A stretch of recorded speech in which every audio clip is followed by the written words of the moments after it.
Hi, everybody. This is Jay Allred. I'm the president of Source Media Properties, and we just had a technical difficulty, which I am working to fix here. I'm going to invite our guests onto the screen.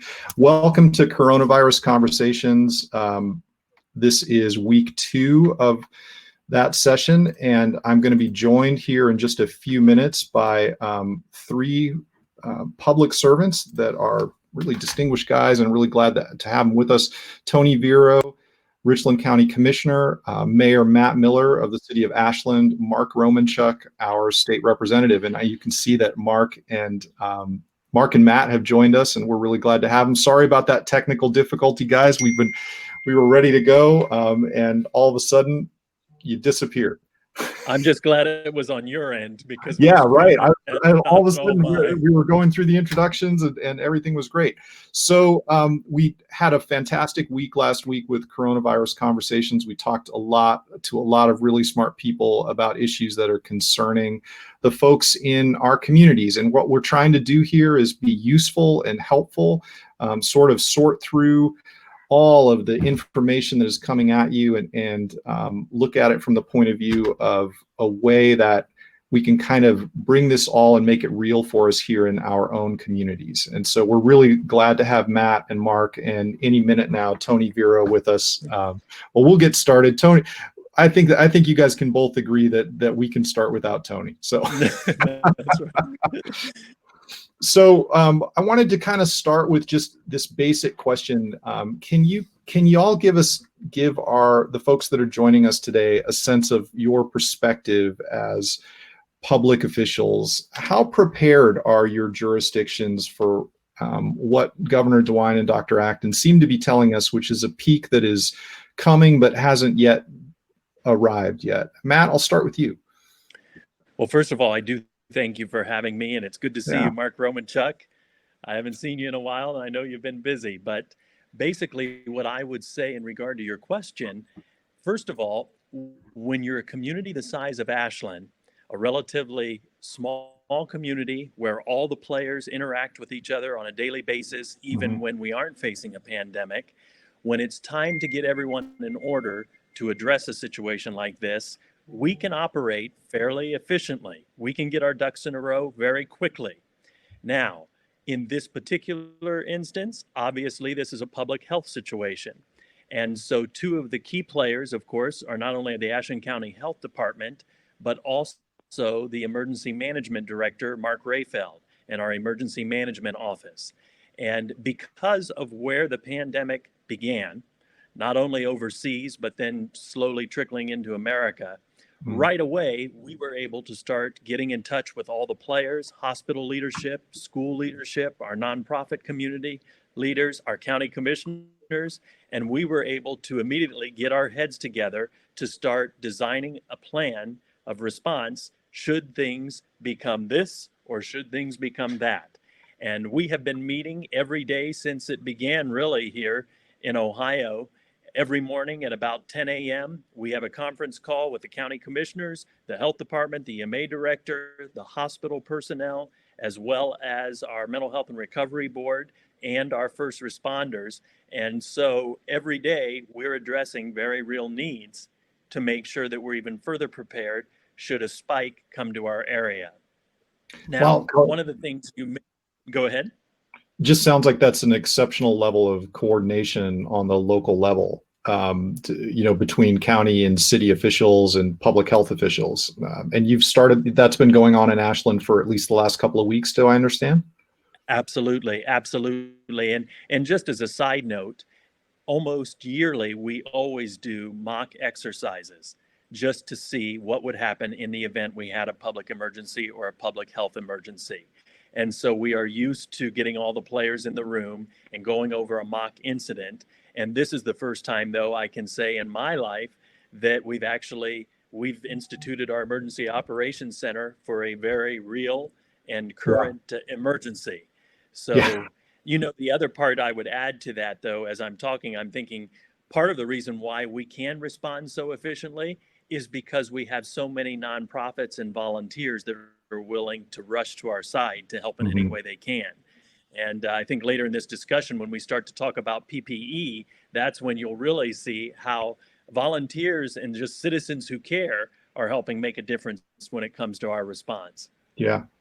Mark, how are you seeing this operationalized, from your perspective as a state rep, somebody that has served as our state rep in our district for quite some time? You've got a great sense of perspective for how state government works in Ohio, and I'd love to hear your perspective, as our representative in the state house. I mean, you've played a pretty significant role recently. I'd love to know a little bit more about how that all played out. So thank you, Jay, for having us all on. Mayor Miller really explained probably what's best about government. If there's a time we need government to be there for the population. And I think what you just heard from the mayor is an excellent synopsis of the things that they're faced with and the things that they're doing.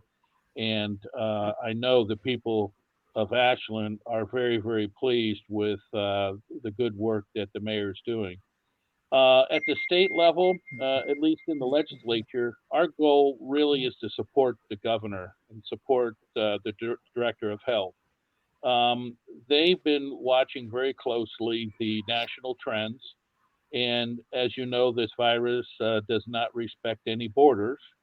So as we see these hot spots around the country, we're watching those very closely and trying to determine how we'll handle as that virus moves to the Midwest, how we're going to handle that. Now we're a little bit lucky in that we aren't we're not on the East Coast or West Coast or Chicago where those areas were hit first. So I think the governor's done a pretty good job, along with the director of health, Dr. Acton, watching what trends are and preparing the state accordingly.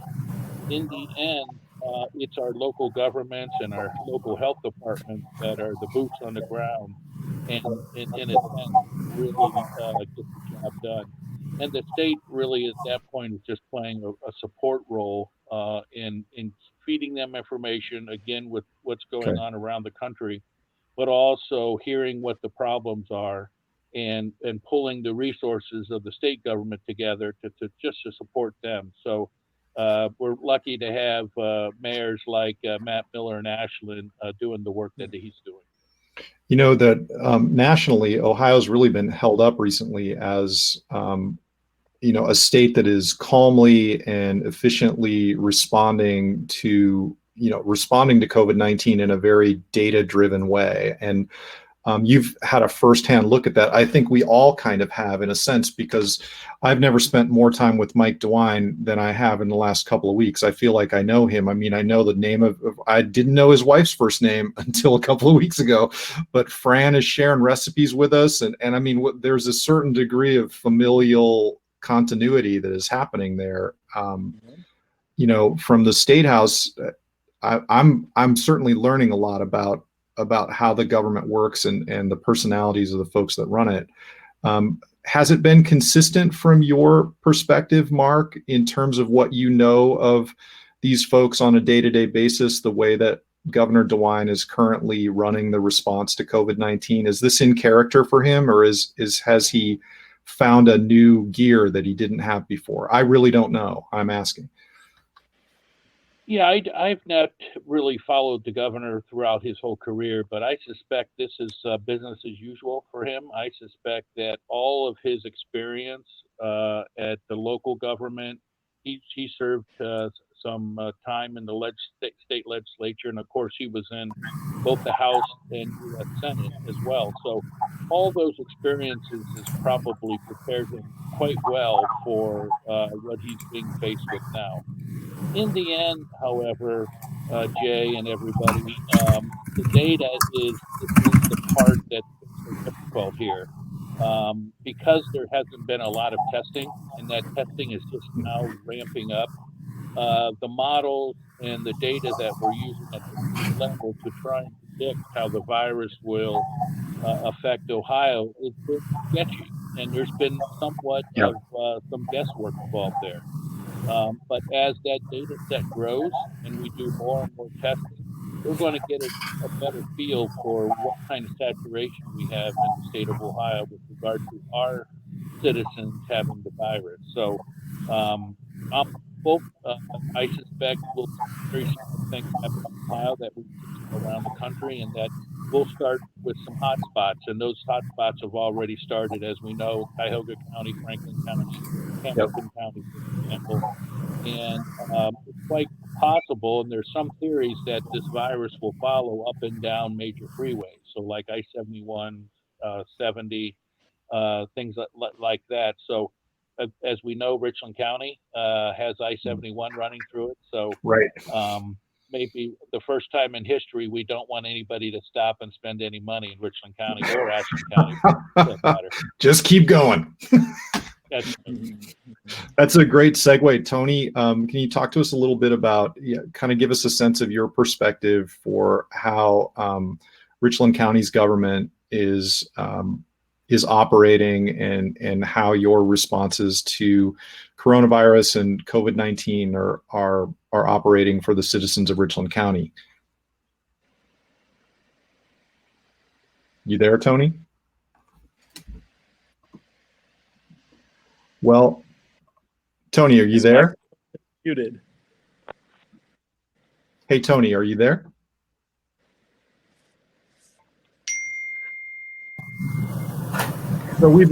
So I think we've at least temporarily lost audio for Commissioner Vero. I'm back. Okay, very good, great. So Tony, I don't know if you heard my question. Mark Romanchuk is laughing at you right now because you are the one that's having the technical difficulties. Revenge is a dish best served cold, right, Mark? Yeah, IT had a new firewall installed over the weekend, and we've been having some firewall issues. Let the record reflect, I was on time, Representative Romanchuk. Matt Miller, Jay can attest that I was on time. So I wanted to kind of ask a little bit about Matt and Mark both kind of gave us a sense of how their perspective of as public officials, or how their parts of government were responding to COVID-19. Can you talk to us a little bit about what Richland County government has decided to do, to not do, how you guys are going about your responses to that? Talk to us a little bit about what's the day-to-day in Richland County government right now. So our response really is twofold, and then it disseminates from there, right? Obviously, first and foremost, we have to keep the people that are working for us safe. Our staff, our departments, even other elected offices. So that's priority number one. And then that heads over to priority two. We're in the business of government. The three commissioners feel it's important to keep our office running to max capacity as best as possible. So you want to keep the people safe while keeping services open to the public, and everything flows from there. And then there's a bunch of tentacles after that, but we're going to stay open as long as the governor deems we're essential, and we're going to do so while keeping visitors safe and our staff safe. Great. Tony and Matt, this question's from you. All signals right now from Governor DeWine are that a pretty big peak is coming. He's emphasizing PPE and the lack of it. I wrote this question on Sunday morning, and lots of stuff changed in the last 24 hours. So if the question's not aged well, I'm going to trust you guys to adjust for it. Yes. But he is emphasizing PPE. And can you talk to us a little bit about what the situation on the ground with PPE is in Ashland and Richland County? Matt, I'll kind of start with you. Okay. Well, I'll tell you what, obviously this has been an important part of our response activities over the last couple of weeks, planning and making sure that we had enough PPE to deal with whatever might come our way. At this point, we do feel we have an adequate amount of face masks at the moment. We just recently ordered about another 1,700 N95 surgical masks, and we have also received one of our first portions of state surplus PPE items. So this would include these face masks as well. Even though we have these supplies, we also know that we're burning through them quickly. And so we are doing everything we can to make sure that there's more on the way. And of course, one of those big providers will be the state. We're hoping to get more from the state here very soon. But one of the ways I'd explain, just because I know a lot of people that might be watching may not be involved in the day-to-day activities when it comes to the distribution of this PPE, but the folks that we are most concerned about having this equipment are, first of all, our first responders, our hospitals, and other healthcare facilities. And so just to put things into perspective, I said that we got from our state surplus share of this PPE items, 30% of those items will be used for our first responders. 70% will be used for our medical and healthcare providers. And with our supplies that we already had through the EMA office, as well as what we have for our fire and police, we will use those very sparingly, quite honestly. Okay. But we're always looking for more. The other item that, believe it or not, and who would have thought that we would all be talking about hand sanitizer as much as we are today, but the truth is we've got a lot of hand sanitizer on its way to Ashland County. Thousands of bottles, but many gallons coming to the community because it's being utilized all across our first responders organizations, as well as our county and our city government. So that is coming as well. And then earlier in the conversation, I guess, when we were talking about our community's response, and I said that the nonprofits and volunteers in our community are really helping us get through this. One of the ways they're helping us get through this is a lot of these folks evidently are sewers. And so they are beginning to actually sew. They are beginning to create reusable face masks that our emergency personnel and others throughout our government agencies and so on will be able to utilize. Those have already started coming in. And believe it or not, those are a great help because you can take those home and launder them every night.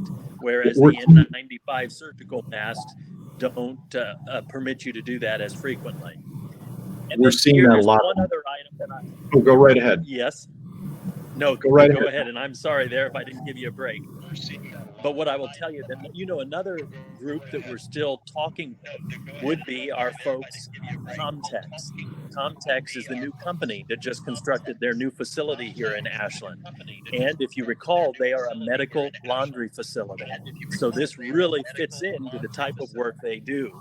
And I have had conversations now with the president of Comtex about whether or not there's a role for them to play in helping us sterilize and reutilize some of these N95 masks. And they're on top of it at Comtex, but they're still waiting for some direction, I believe, from the FDA as to whether or not that is acceptable. But they do have a process, I'm told, a steam process that allows them to sterilize these masks, and the mask still maintains its integrity. But again, we're waiting for the FDA's direction on whether or not that could be a possibility. Hey, Tony, can you talk to us a little bit about PPE supplies for the Richland County government and your first responders? Talk to us a little bit about the concern that the governor has expressed, and what's the situation on the ground in Richland County for PPE? Lost you guys there a second.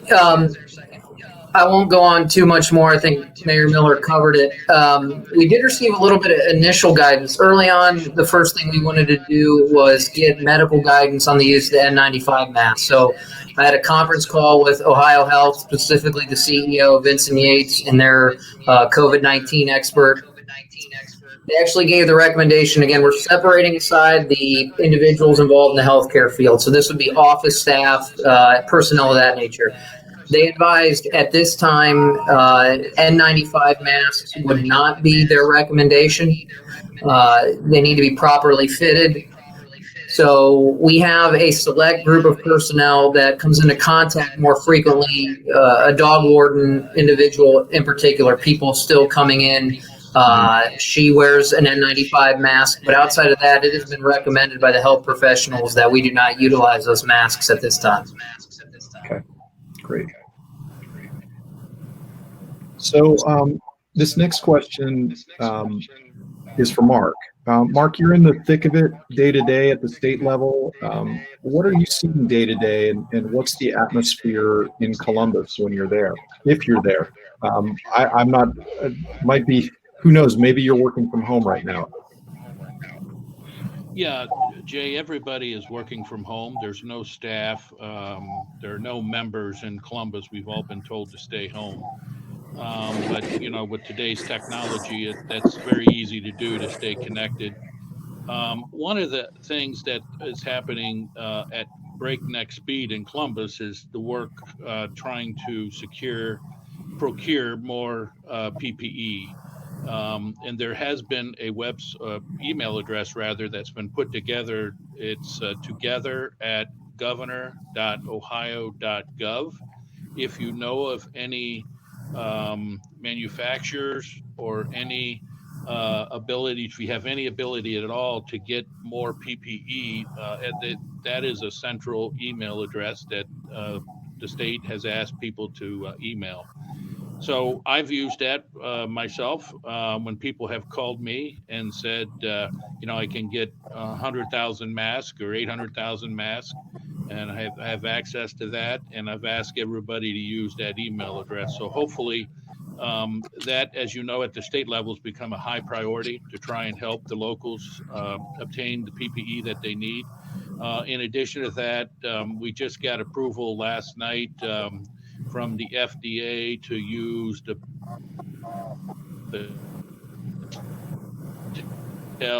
sterilization. I think we lost Mark. Well, there you go. You're back. Matt, I'm not sure if the one you were hydrogen peroxide of all things. So it's saturated hydrogen peroxide Mark, we've back lost. out. So that's an interesting. Yeah, Mark, we've lost your audio for a second, so we're going to let you. About 80,000 a day. Yeah, Mark, we've lost your audio a little bit. So, the testing is where the focus is. Very good. Thank you.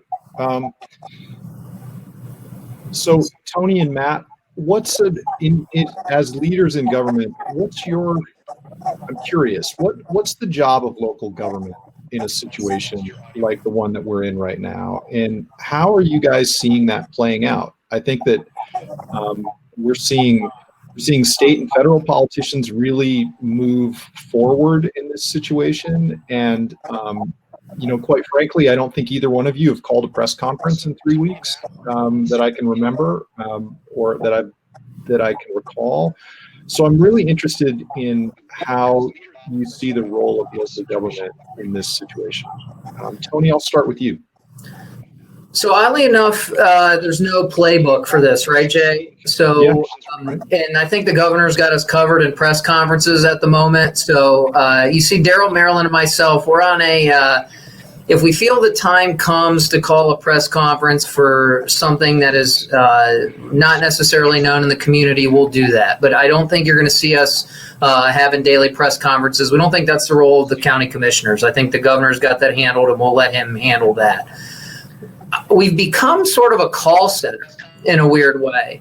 We're fielding a lot of calls either about concerns about the virus or even employees who are still working that are deemed essential. I took several calls already today from people who are concerned. So we're sort of a flow of information for people in the community. It's something you never thought would take shape, but spoke to an employee at an establishment, I won't say where today, and then had to make several phone calls with the health department and get back to that individual. We're also getting calls, Facebook generation. We're on social media right now. Is there a positive here? Is there a positive there? So we're trying to funnel accurate information to the public. I found that to be of utmost importance at this time, is just making sure that people who live in Richland County have accurate information. Matt, how about you? What do you see Ashland's government, city government's role in this situation being right now? I think there are two aspects, and I think Tony hit on the big one right now, and that is we need to be the ones who are communicating factual, trustworthy, truthful information whenever it's available. one of the biggest challenges I see our country facing, as well as our state, but certainly our own local community as we go through this, is that there is so much false information out there.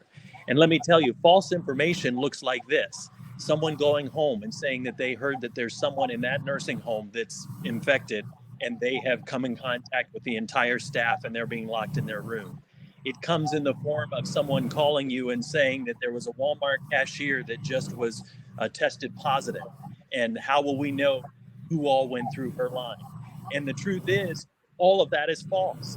And yet it's shared by people that are professional people, that are educated people, that hold leadership positions here in our community, but they're repeating what they heard from a, quote, trustworthy source. And one of the things that we have done right from the beginning, when we first received notice that we had our first positive test here in Ashland County, is we did hold a press conference. And at that press conference, we had the EMA director, we had a representative from the health department, the lead agency in a public emergency of this kind. We also had the president of our local hospital, the county commissioners, and I believe they're mayor of Loudonville. Yes, the village mayor of Loudonville. And basically, we wanted to tell people exactly what the case was in Ashland County when it came to the number of cases.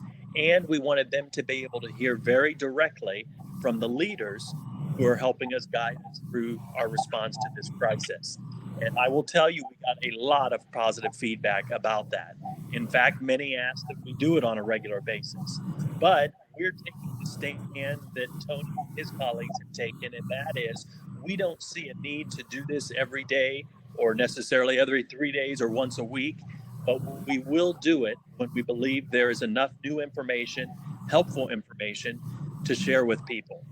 And so when you ask the question, what is our role? I would say right now, we can very much be a stabilizing force, because when people can go home and get on the internet or watch the nightly news and see 15 different versions of how horrific things are, I think there's something to be gained for all of us when we can look at the people that are in our neighborhood that are helping manage the crisis in our neighborhood, and we can give them the facts of what's going on in our own backyard. I think that's the other aspect, of course, though. Go ahead, Jay. I just think that it's very well put, Matt. In our business, what we're seeing more and more focus on is that local media has become a critical component in the information ecosystem regarding this.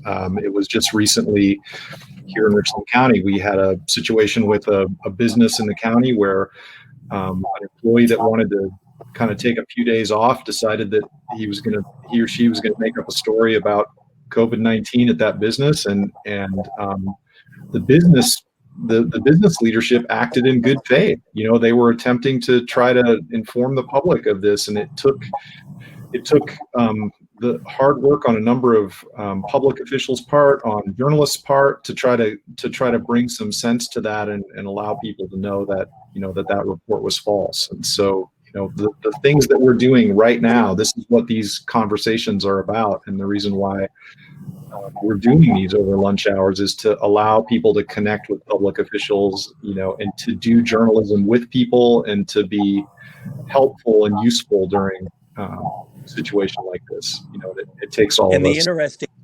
The interesting thing is, if this had happened, and I lose track of time, but if this had happened 15 years ago, people would have had to wait to see tomorrow's newspaper to get information, and it would have only been squeezed in a few hundred words in a couple of columns. And one of the advantages we have, go ahead.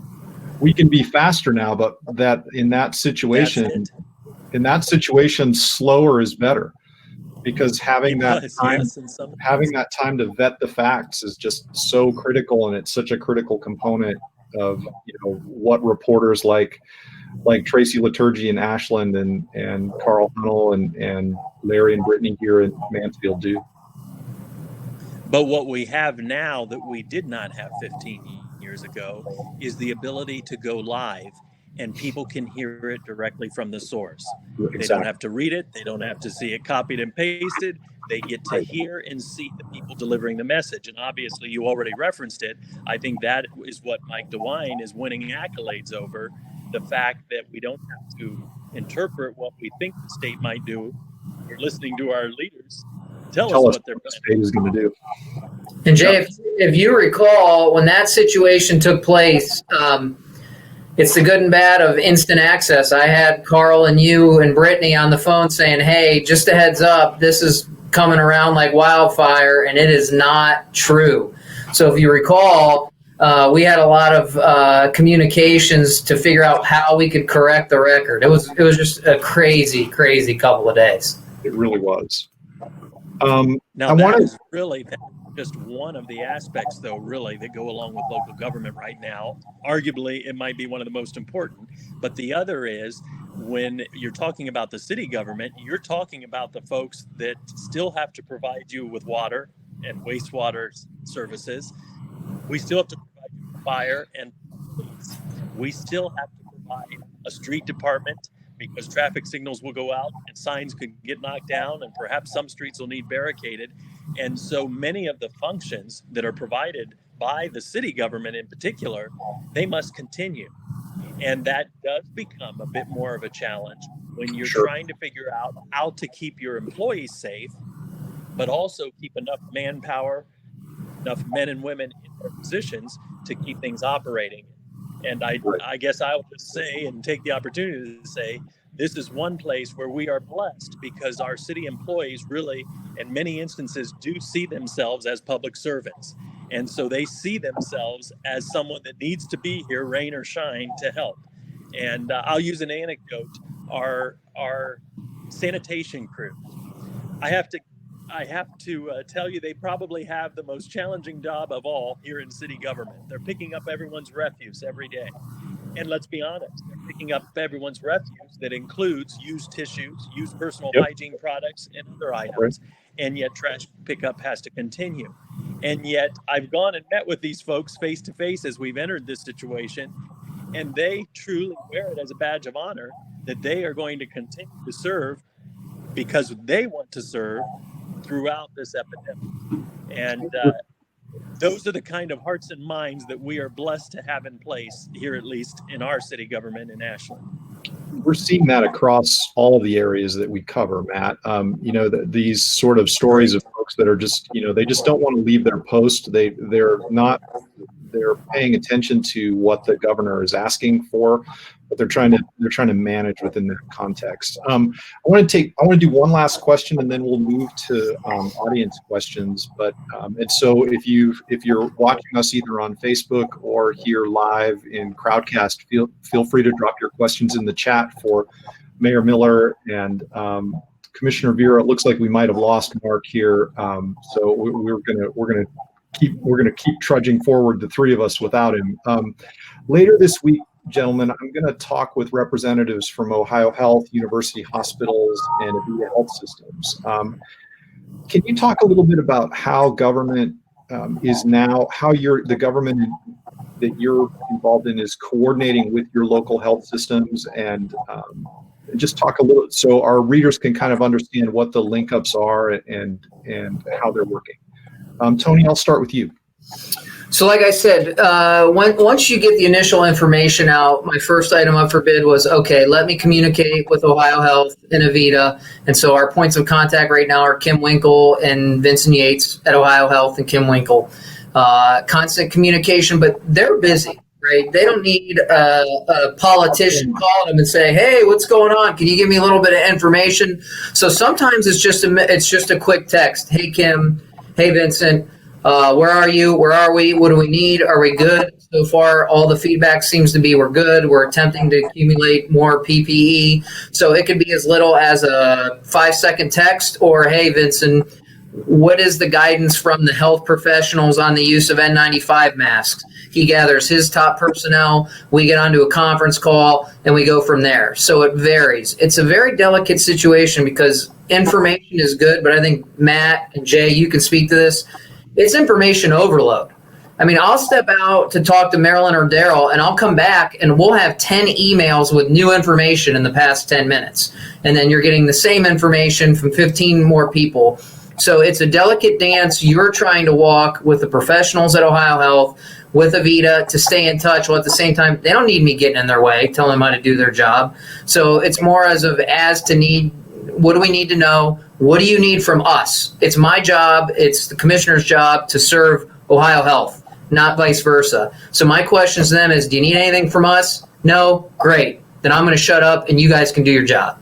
And that's how we're handling it here. How about Matt? What's happening for you in University of Ashland? Well, first of all, it's a very timely question because here at 1 o'clock, the president of the hospital is actually coming in to have an offline meeting to figure out if there's any way we can be helping each other get through this, even beyond what we have been discussing on our daily emergency management calls.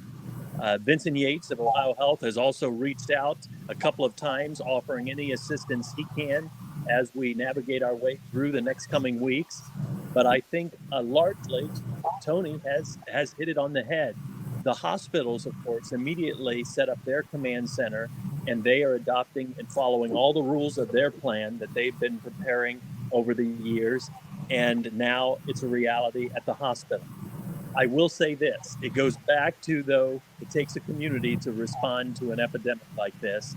When we first, now I'm losing track of time, 2 to 3 weeks ago, when we first started talking about the schools closing and so on, one of the first calls I did receive was from the president of the hospital. And his concern that day was not talking about the hospital. His concern was whether or not I thought we should get together and set up a meeting with the schools, our nonprofits, and some of our churches to figure out how we could address daycare, feeding young people and their families, and so on. And so even though we all have our unique job to do, there seems to be a strong willingness among all the community leaders, no matter what sector or what operation they represent, to cross boundaries to get the job done. And I think it's getting done. Great. So we're going to move to audience questions real quick, and it looks like we're getting a number of questions from our Facebook Live broadcast, which is happening, and so we're going to try to loop those in, and understandably, folks have questions, and if some of these are not questions that you guys are qualified or able to answer, perhaps you might be able to help me refer those folks to the right place where they can get their questions answered. Are there directions to Best Buy for Representative Romanchuk so we can get a phone that works, or what? Tony, listen, baby, I like you were the one that dropped off early, so I think the pot is calling the kettle. Firewall. Mayor Miller and I are the only ones that have stayed on consistently from the beginning. So, Pat Dropsy heard from me. So wait till this call's over. So we've got a question here from Corey Branham on Facebook, and I'll direct this to all of you because it's a general question. Is there an update on the in-person procedural abortion situation? Lots of conflicting information out there. Are they allowed? If not, what's the penalty for clinics doing them? I think this is just a general question about the legality of that procedure in a situation where most elective procedures have been delayed. If this isn't a question you guys can answer, can you help direct Corey to someone who might be able to help him with that? Go ahead, Mark. Yeah, so the Attorney General has sent letters to at least 2 of the abortion clinics here that are still left in Ohio and ordered them to shut because they are considered elective surgery. The best advice I would have is to go to the Attorney General's website and email them and see what the status of that is at this time. So that happened about a week ago. I sent the letters out, and I haven't really read too much since then about that. Great. Thanks, Mark. I appreciate that. So our next question is from Matt. Go ahead. No, Go ahead, I was Matt. just going to say I can't speak to that particular situation, but I do know here in the city of Ashland, in Ashland County, the Ashland Pregnancy Care Center, who also interacts with mothers with pregnancies, they are taking appointments only, but they are remaining open and continuing to offer their services, but it is by appointment only, and of course they have a whole litany of health and safety precautions that they put into place if a client or potential patient is in absolute need of coming through their doors. Okay, great. Thanks, Matt. So this is from Dan Zachman on Facebook. He has a question about, are we still at 5 positives in Richland County, and are they all still hospitalized? And Tony, I think this one is one I'm going to give to you, and you're nodding your head in a way that leads me to believe that you might have an answer. So I think before I leave every day, I have my own little spreadsheet just to track trends. Right now, we're at 5 positives. Hold on, I know this probably. I'll get the latest and greatest from Richmond at Richland Public Health here. Let me pop this up. This came from Reed as of, we show 5 cases in Richland County, and I only show 1 hospitalization in Richland County as of now. Okay, so it looks like, Dan, we do have 5 positives in Richland County, but according to Reed Richmond from Richland Public Health, only 1 of those 5 cases is currently hospitalized. So from Connie Rowland on Facebook, and this one you may be directing this, but will Mansfield City extend the deadline for filing taxes? And it's interesting. I had that question as well, because I know the state and the feds have extended the filing deadline, but I haven't heard any communication from Mansfield City at this point. Does anyone know one way or the other? I do not. Sounds like we need to call the city income tax department. Sounds like that might be a job for one of our reporters here at Richland Source to find out whether the city's going to extend that. So we will check in on that, Connie, and see if we can find out and get back to you and perhaps all of our readers in terms of what the city's filing deadline is for taxes. This is a busy time of year, of course, in a usual year for the income tax office. And here in the city of Ashland, as we watch the trend that's taking place, normally in these first 3 months, we have a certain estimated dollar figure of revenues that are coming in the form of people paying their taxes and filing their income tax reports or income tax forms. With each passing week, that is dropping down to practically nothing, meaning that people, without even an official notice suggesting that the city income tax will not be due on the 15th, to follow in line with the federal and state decisions to postpone the deadline to July 15th. People, I think, are just determining for themselves, then that means we do not need to file until July 15th. And I do believe that will be the case across the board, not just here in Ashland. Sounds like Mansfield Councilwoman Cheryl Myers is with us here. Cheryl Myers with us here live on the broadcast, and she's dropped into the chat that her understanding is that the Mansfield City administration was planning to bring legislation from council to extend the filing deadline. So thank you, Cheryl, for that update. This is an interesting question from Laura Lee Koppler on Facebook, and that is, Laura Lee asks, why is food delivery considered essential? She goes on to say, we are exposed to who knows what at houses, and at times there are more than 10 people at Domino's between customers and employees and customers that are not 6 feet apart. Laura Lee is concerned that eating out is a luxury and it's not necessarily an essential, and she might not be alone there. It seems though that the allowance of takeout and food delivery is something it's happening on the state level right now. Is that correct, Mark? I mean, at this point in time, the governor has said that's still an okay thing. That is correct. That was part of the governor's order on March 22nd. Food is considered essential because we all have to eat. I think the important thing here is that if you decide to use takeout, you should ask the restaurant if they're following the guidelines. And if they are, it's basically pretty safe. I would also recommend that you use that food, that takeout food, that you sanitize your hands, and especially after handling the package. But again, the restaurants should be following those CDC guidelines.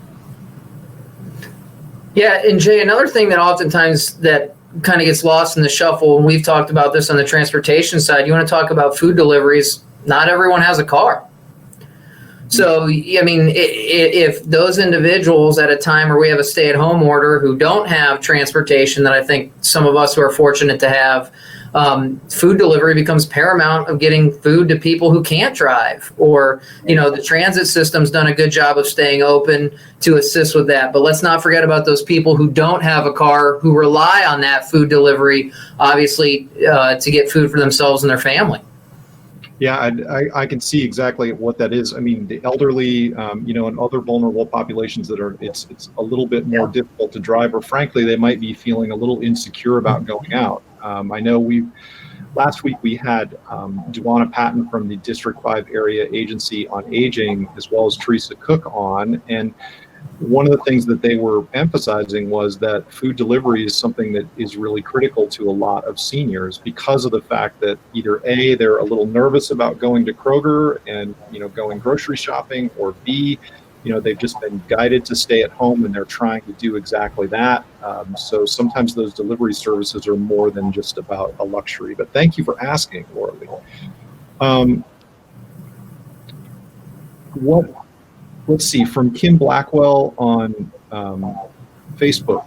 Kim asks, and I had no idea, but Kim asks, why is the lottery still open in small restaurants? And I'm not exactly sure, Kim, what you're asking here, because restaurants aren't open. So any clarification from you guys on that, or might we need to get a little bit more clarification on what Kim's asking? I think we kind of need to before we can answer that. Yeah, I need some clarification. Okay, fair enough. So this is a good question here from Michelle McCrae Miller on Facebook. She asked, is it okay to let my kids play on a playground if no one else is there? Mark? Maybe. Mark. It depends. You'd have to likely wipe those surfaces down, or make sure that there's not been any other children there for the last probably 48 hours. I'm guessing a little bit on the 48 hours, but I would wipe down the surfaces, and that might be okay. However, I think generally speaking, the governor has said that, and the Department of Health director has said that it's best to stay away from the playgrounds. Which we actually one-year-old at home. Health department. Yeah, and that's a great point. I think I heard you say, Matt, if you've got questions, to contact your local health department. Well, but I was just going to say, we've actually received guidance from our local health department, and all of the city parks that feature playground equipment are closed. So all of that typical traditional playground equipment, whether it's the jungle gym, merry-go-round, or swings, those are closed for public use. When there is a public playground, the health department would advise young people to stay away from them and to not utilize them during this time. But our state representative did get good guidance. I literally just heard our health department representative say here a day ago that you need to make sure you disinfect the surfaces, and certainly your children need to make sure that they clean their hands immediately after finishing up their play. Okay, fair enough. So let's see, from Brian Kuhn on Facebook, we have a quick question here. How do you guys feel generally about the response of the U.S. government to date?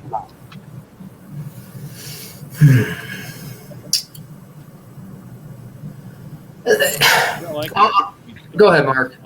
I think if you were to talk to the governor directly, he would tell you that he's been generally pretty happy with the response. Again, remember that the federal government's role here is in support of the states and then the local government. So if you've ever heard any of them speak to that, they always talk about the local governments, the local health departments being on the front line.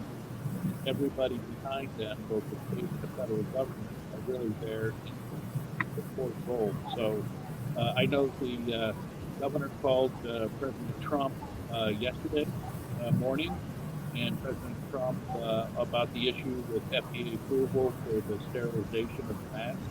By the end of the day, we as a state received that approval. So I think, based on what I know, and if you would ask the governor directly, who has direct contact with the president, the federal government response is pretty good. And I think it's not coming from the president's office. And other other federal agencies have really stepped up to the plate and are supporting, especially the hospitals. Thanks, Mark. Appreciate that feedback. You're closer to it than any of us are, and certainly, one of the things that helps with these kinds of things is to have a little bit of historical context. I'm lucky to know a lot of people that have in journalism that have covered some really big stories over the courses of their career, and that the general sense is they can't remember a story or a situation that was evolving more quickly and involving more people than this story since the Second World War.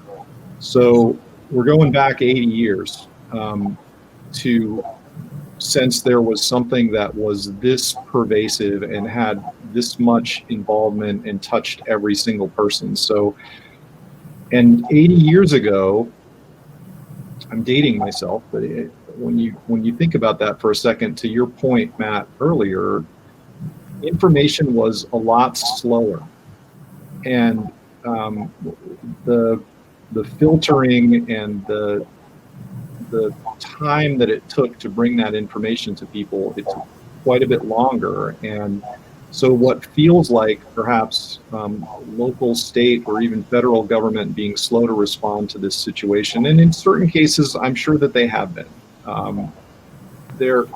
We're dealing with something that it's changing minute by minute, and certainly what we're seeing here from the three of you guys is good faith efforts to respond as quickly as possible. And generally, with some notable exceptions, we've seen a good deal of bipartisanship on this, even in what is classically dysfunctional Washington, and in many cases. And so we've seen a good deal of bipartisanship, and that's nice.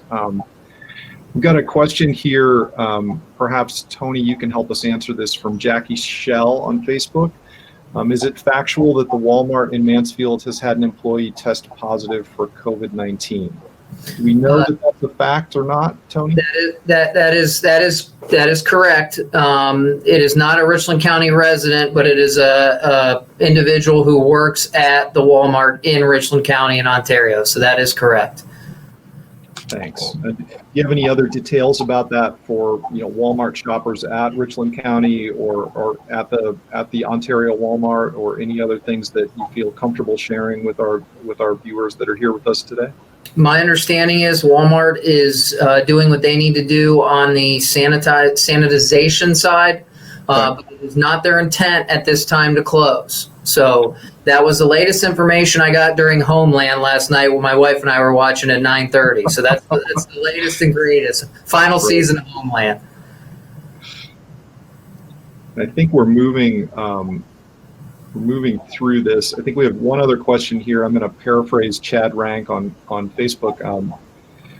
He's got a question about factories that are continuing to have people working when, from his perspective, they're not making anything that is essential. So in other words, we still got folks at work, but they're not necessarily making essential things. And I think this is an interesting question, mostly from the concept of understanding the broader idea of what the federal and the state government has decided is essential. I know that I had these questions myself and did some research on it, and things that we sort of think are non-essential, but they're part of I think it's this concept of the supply chain. And perhaps one of you guys can talk a little bit about how a broader understanding of what the supply chain is helps us understand why companies are operating that you might not think about. This isn't food, water, or shelter, but yet they're still considered essential. Perhaps Jay, one of you guys can take that. if you recall, this actually hit close to home to you. This is your business next to Idea Works and Richland Source is the Boot Life. There were complaints that the Boot Life was a non-essential business. Phone call was made to the Mansfield Law Director's office. We know Chris and Holly Trooper own it, who are outstanding. And this is actually how the process takes place. Law enforcement stops by, have a conversation with Chris and Holly. Holly knew the governor's order inside and out, set a very thorough with citations. Many people don't realize they don't just sell boots to those of us who would like to go out on a Friday night. They provide boots to essential food industry, firemen. So they were, quote unquote, directly involved in the supply chain of essential businesses and or government functions. Letter was sent, law director's office read it, had some conversations with Boot Life, you're good to go. That was a perfect example of how the process played out and how it should have played out. Thanks a lot. And I would add, these local businesses, they do not have easy decisions to make when it comes to this question. And I would say on Monday, before the order went into effect, I probably talked to 15 to 20 of our largest employers who were calling, seeking some sort of guidance or understanding of their particular situation. Now, the good news is most of the major employers in Ashland, if not all of the major employers, have remained open because they do fall in the guidelines of an essential function. But Jay, you pointed out something that's very significant, and that is when it comes to our manufacturers, the layman out on the street may not know what particular part they play in a much bigger supply chain. And what I've discovered is that most of our employers that people might have had questions about, why are they remaining open? Those companies had carefully put together their documents so that they could show very definitively how they are essential in the process. And not only that, they are following every one of the recommended guidelines in terms of social distancing, spreading people out throughout the work units.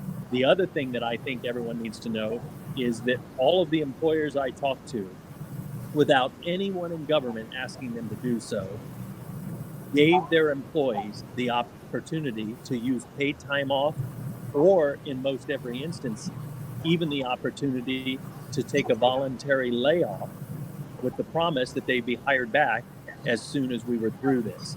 So from the business's perspective, as I've talked to local leadership, first of all, I know that this was not an easy decision for many of these businesses to remain open, because they do care about their employees and they care about doing the right thing in the state's eyes and in the nation's eyes.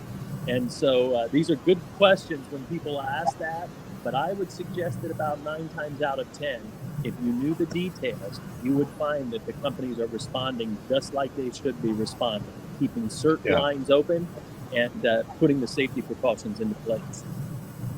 We are seeing that across our coverage area in terms of we talk to, and our business reporters report pretty deeply on the manufacturing sector and what's happening, and what you just characterized, Matt, is very, very common in terms of what we're seeing. You know, strict adherence to protocols, strict adherence to government guidelines, but a recognition that, in order for the supply chain to remain intact, they are offering voluntary time off, offering those kinds of things so folks can either choose to participate and do the best that they can in those situations. So, but it was a great characterization. Well, folks, we have come to the end of our time with these 3 great guys that have taken their lunch hour and decided to spend it with us. And I couldn't be more thankful for State Representative Romanchuk, for Richland County Commissioner Vero, and for Ashland's Mayor Matt Miller for joining me today on Coronavirus Conversations. This kind of reporting, this sort of cooperative journalism and collaborative journalism is brought to you really, and it's powered by our members at the Source, at Ashland Source, Richland Source, and Knox Pages. by our newsroom partners, and now by a grant from the Facebook Journalism Project, who recently has decided to support our COVID-19 reporting here in Richland County, as well as Ashland and Knox County. I want to thank everyone for coming again. I want to invite you, if you're interested in supporting independent local journalism, you can do that at sourcemembers.com. Every member counts, and 100% of our membership dollars go directly to our newsroom staff and to power their reporting efforts. Thank you everyone for joining us today. We're so glad that you were able to do that, and we hope to see you tomorrow on Coronavirus Conversations. So thanks, gentlemen. Thank you again, and we will see you guys tomorrow at noon Eastern Daylight Time. Yep. All right. Thank you guys very much. Bye.